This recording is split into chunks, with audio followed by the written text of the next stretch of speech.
नमस्कार, बहुत स्वागत आप सभी का। मैं आपके साथ अब्दुल नबी हसन लेकर हाजिर हूं आपका बेहद पसंदीदा शो खबर दिन भर। आज खबर दिन भर में हम दिन भर की बड़ी खबरों पर नहीं बल्कि देश हित में खबर दिखाने वाले हैं।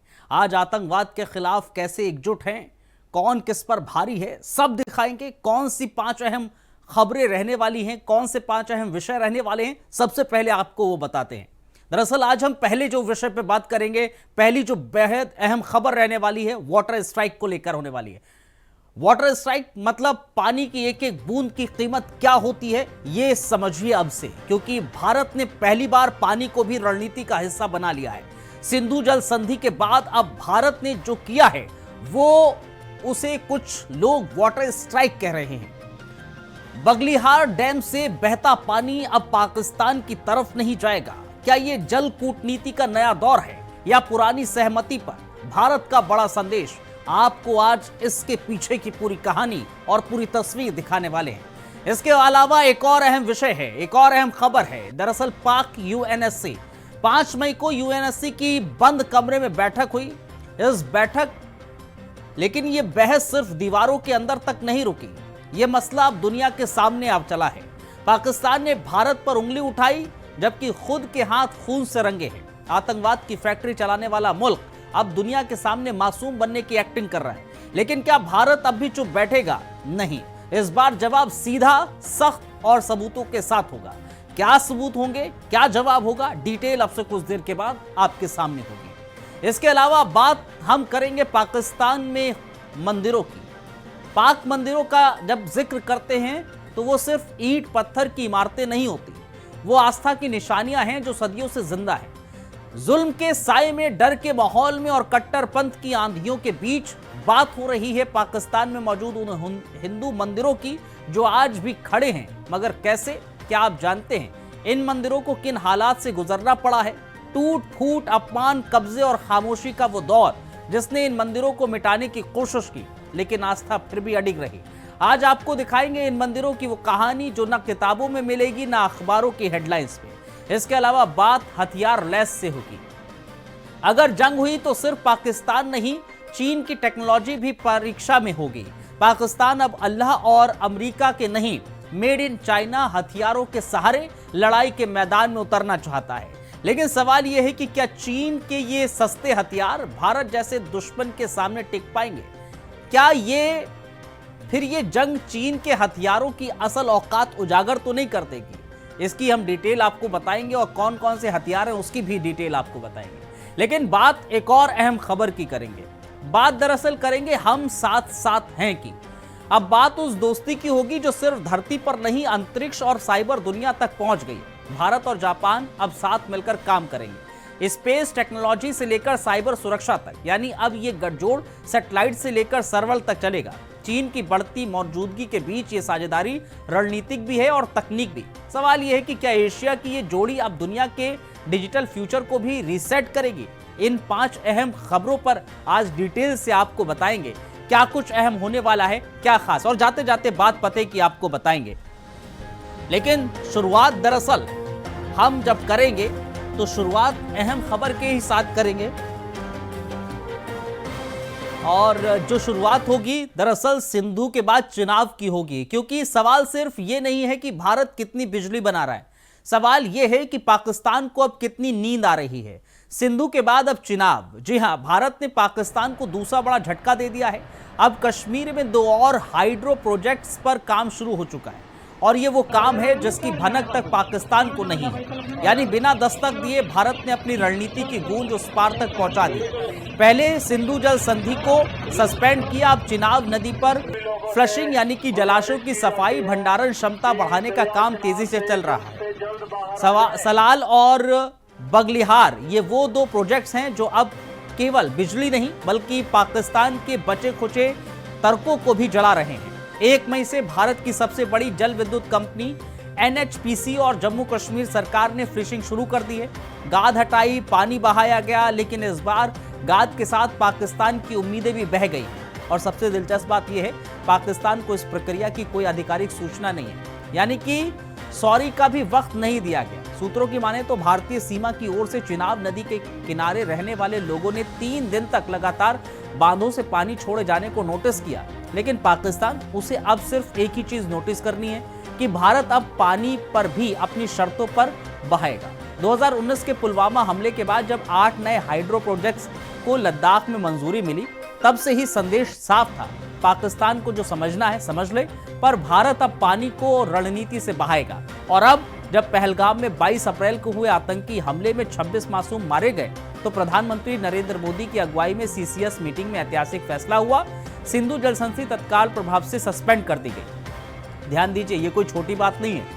3 जंगें हो चुकी हैं भारत पाक के बीच, लेकिन पहले कभी भी सिंधु जल संधि को हाथ नहीं लगाया गया। ये पहली बार है जब भारत ने पानी को भी सुरक्षा नीति का हिस्सा बना दिया। और यकीन मानिए, अब पाकिस्तान की आपत्तियों की औकात सिर्फ फाइलों तक सीमित रह जाएगी, क्योंकि जब संधि स्थगित है तो पाकिस्तान का विरोध अब कानूनी नहीं, सिर्फ राजनीतिक नौटंकी बन चुका है।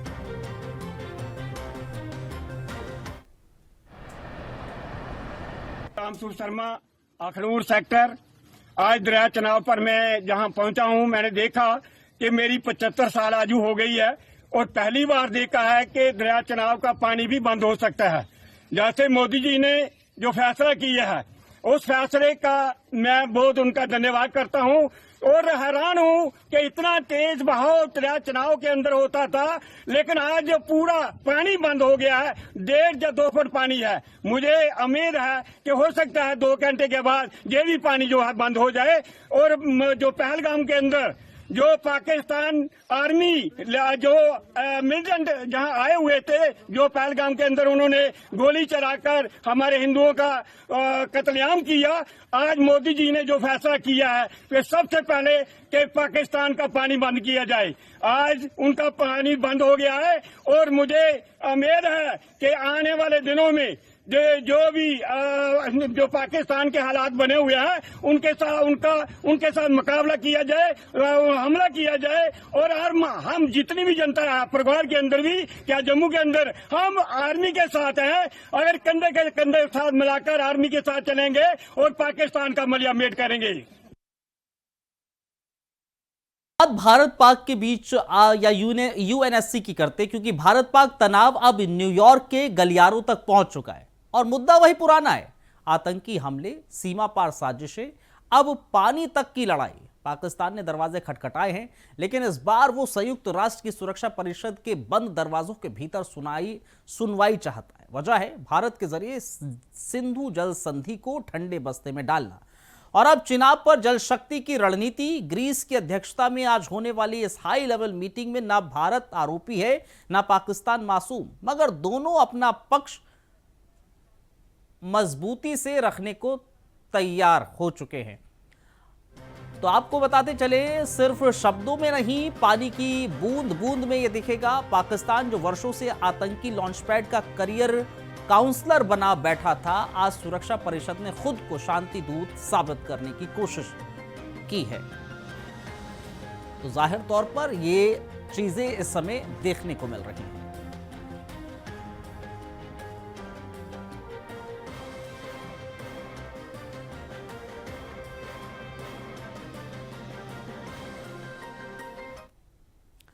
अगर युद्ध हुआ तो पाकिस्तान ही नहीं, चीन की भी परीक्षा होगी, क्योंकि पाकिस्तान की फौज अब सिर्फ अल्लाह और अमेरिका के भरोसे नहीं, मेड इन चाइना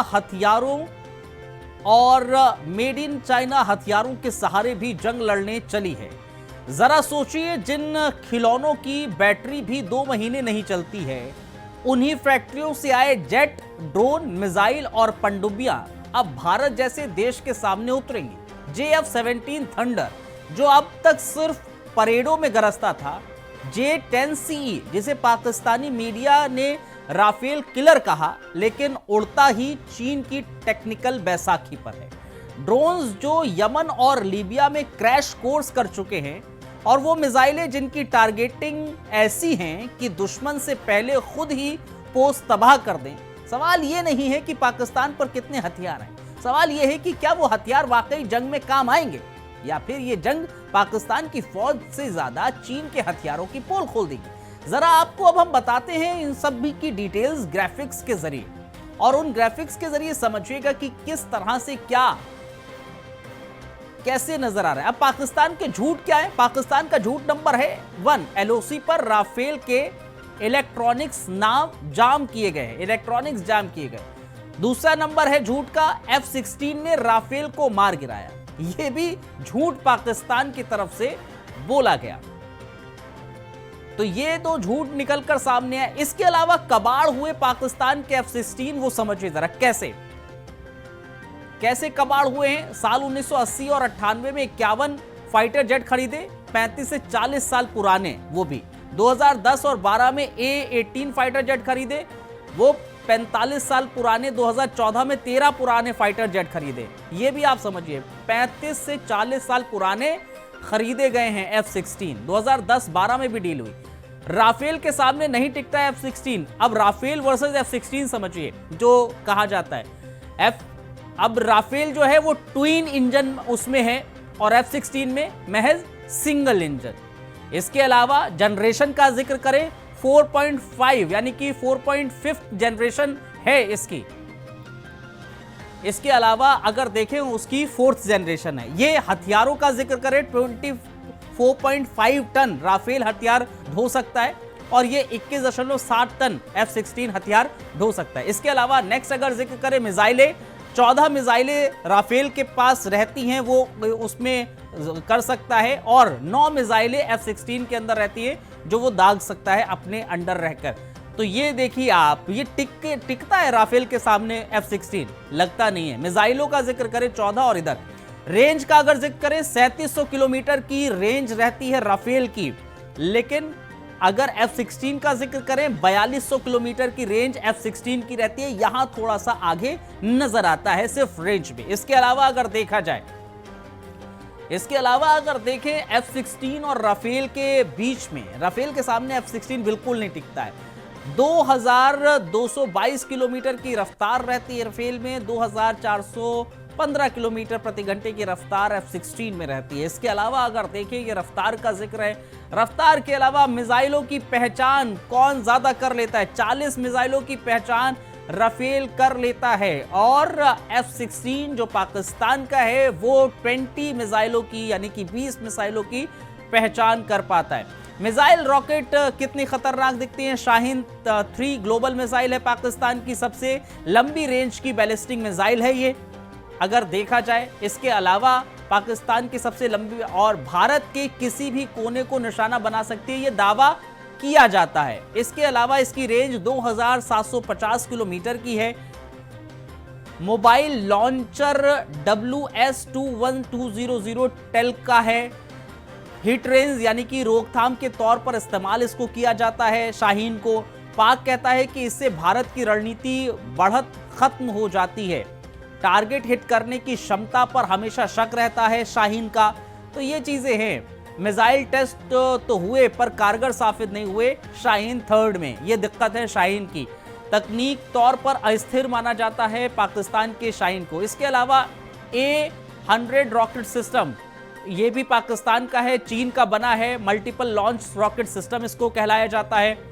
A-100 कम समय में ढेर सारे रॉकेट दाग सकता है, ये दावा दरअसल किया जाता है पाकिस्तानियों की ओर से इस A-100 का। इसके अलावा क्या क्या कर सकता है? एक बार में 300 mm कैलिबर के 10 से 12 रॉकेट फायर कर सकता है। और क्या कर सकता है? रेंज 100 किलोमीटर तक इसकी जाती है, ये माना गया है A-100 का। और क्या किया है इसने? इसे फ्रंट लाइन पर तेजी से रिएक्शन देने वाले हथियार के तौर पर देखा जाता है A-100 रॉकेट सिस्टम को। पाकिस्तान का यह दावा है और इसकी सटीकता अभी भी सवालों के घेरे में है। दिक्कत ये इसकी आती है, टारगेट से भटककर यह सिस्टम फ्रेंडली फायर का कारण बन जाता है, ये भी है। एयर डिफेंस सिस्टम रक्षा या दिखावा है। HQ-16 मध्यम दूरी की सतह से हवा में मार करने वाली मिसाइल है ये। ड्रोन क्रूज मिसाइल और फाइटर जेट को निशाना बना सकती है ये, और 400 किलोमीटर तक टारगेट को ट्रैक और हिट कर सकती है, ये दावा किया जाता है। क्या क्या कर सकते हैं? इसमें मल्टी टारगेट इंगेजमेंट सिस्टम होता है। इसे भारत के एयर स्ट्राइक जैसे हमलों को रोकने के लिए खरीदा गया है पाकिस्तान में। हालांकि ये भी सुतली बम है, खुस्सी बम जिसे कहते हैं। डिफेंस पोर्टर एयरफोर्स का जिक्र करें, इलेक्ट्रॉनिक वॉरफेयर के मामले में पिछड़ा ये माना जाता है। इलेक्ट्रॉनिक्स वॉरफेयर के मामले में ये पिछड़ा है। इसके अलावा ये तेज और स्टील टारगेट को पकड़ पाने में बहुत कमजोर साबित होता है। इसके अलावा नौसेना सिस्टम, पानी में चीन का पंजा, ये समझिए टाइप 054 AP फ्रिगेट एक एडवांस मिसाइल क्रिएटर फ्रिगेट है। सतह से हवा और एंटी सबमरीन युद्ध कर सकता है, ये दावा पाकिस्तान का है इसका। और इसके अलावा इसको अगर देखें, इसमें YJ-83 एंटी शिप मिसाइल हैं। क्या क्या कर सकता है वो समझिए। HQ-16 एयर डिफेंस सिस्टम भी इसमें लगा हुआ है, ये कहा गया है। और ASW रॉकेट लगे होते हैं सबमरीन में। और आपको बताएं, ये पाकिस्तान की समुद्री ताकत को दुगना कर देती है।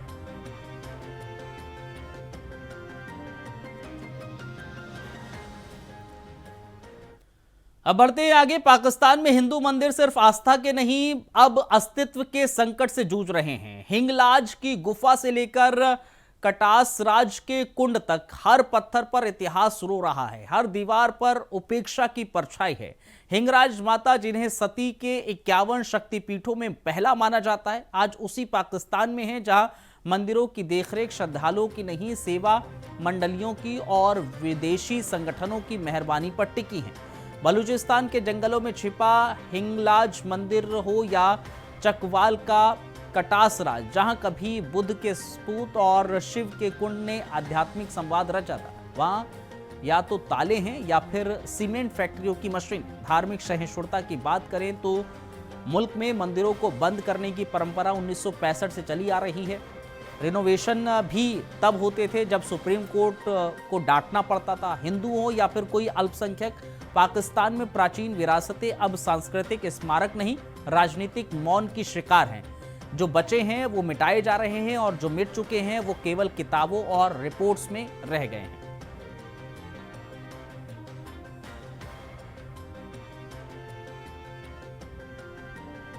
तो पाकिस्तान में मंदिर जो हैं वो बहुत ज़्यादा वहाँ दिक्कतों का कारण दिक्कतें हो रही है। पाकिस्तानी उन मंदिरों को खंडित करते हुए नजर आ रहे हैं। कई ऐसी तस्वीरें, कई ऐसी खबरें देखने को मिली हैं जो हिंदू मंदिर हैं वहाँ पर मौजूद, उन मंदिरों को खंडित किया जा रहा है। अब उसकी वजह क्या है वो अभी तक निकलकर सामने नहीं आ रहा है। और जाहिर तौर पर वहाँ पर जो हिंदू अल्पसंख्यक है वो लगातार ऐसी खबरें आती रही हैं, दिखती रही हैं, जब हिंदू अल्पसंख्यकों के साथ अत्याचार हुए हैं पाकिस्तान के भीतर, और कई ऐसे बयानात भी सामने आए हैं।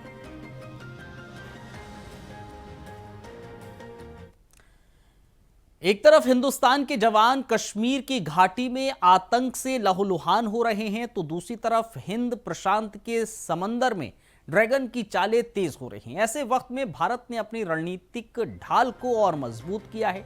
जापान के साथ कंधे से कंधा मिलाकर सोमवार को दिल्ली में भारत के रक्षा मंत्री राजनाथ सिंह और जापान के रक्षा मंत्री जनरल नकातानी के बीच जो बातचीत हुई वो सिर्फ शिष्टाचार नहीं था, ये साफ संकेत है अब भारत ने आतंक को बर्दाश्त करेगा और ना ही चीन की दादागिरी को बर्दाश्त करेगा।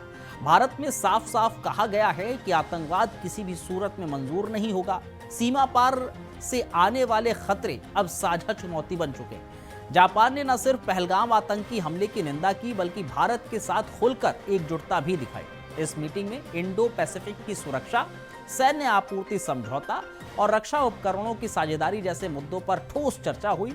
और ये 6 महीने में दोनों रक्षा मंत्रियों की दूसरी मुलाकात थी, यानी कि संवाद नहीं, अब सहयोग की रफ्तार पकड़ी जा चुकी है। बदलती दुनिया में भारत जापान की ये साझेदारी एक सीधा संदेश है कि अगर चीन और पाकिस्तान मिलकर शांति को चुनौती देंगे तो लोकतांत्रिक दुनिया मिलकर जवाब देने को तैयार है।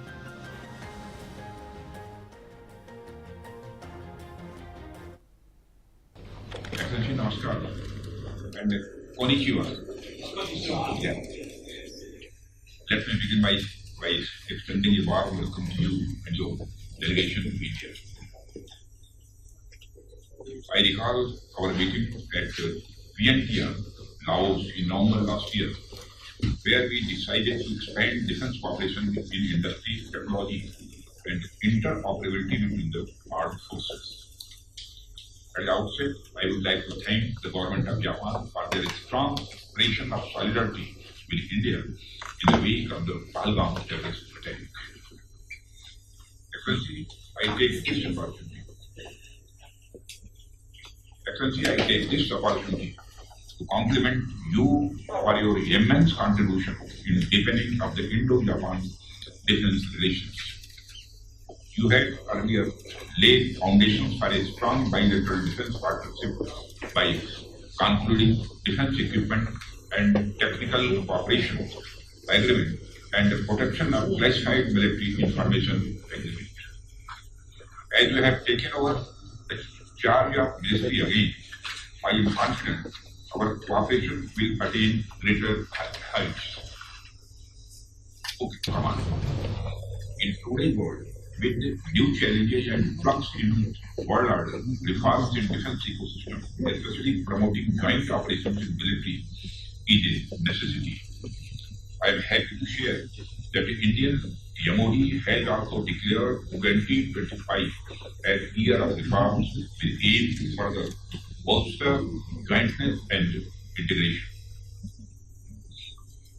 またということで、インド化におきましても2025年に同じような動きがあることをこちらで共有いたします。